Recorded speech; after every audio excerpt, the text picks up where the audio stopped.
C'est le début de la saison mycologique, avec les pluies qui sont arrivées il y a maintenant une semaine ou deux, le maintien des températures ambiantes, on commence à voir quelques champignons, dont les coulmelles, dont les cèpes qui sont en train d'arriver. C'est le début de la saison qui commence vraiment maintenant.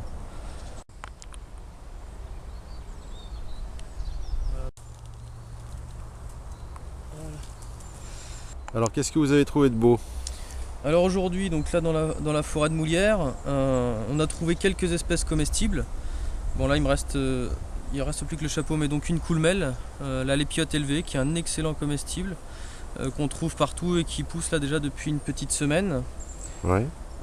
Après on a trouvé de la lépiote rougissante ou golmotte, donc c'est la seule lépiote qui rougit, qui est toxique crue, donc il faut faire cuire, et après c'est un excellent comestible, mais surtout bien faire cuire. On a trouvé du bolet bai, qui est une espèce qui vient dans les bois de feuillus ou bois mixtes avec un petit peu de résineux, qui est un bolet qui n'est pas aussi bon que le bolet tête de nègre ou bolet de Bordeaux, mais qui est aussi un bon comestible.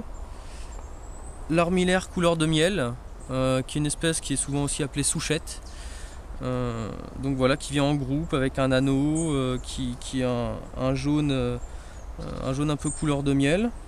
Et puis un petit peu moins évident à reconnaître, celui qu'on appelle la récompense du mycologue, justement parce qu'il est difficile à reconnaître.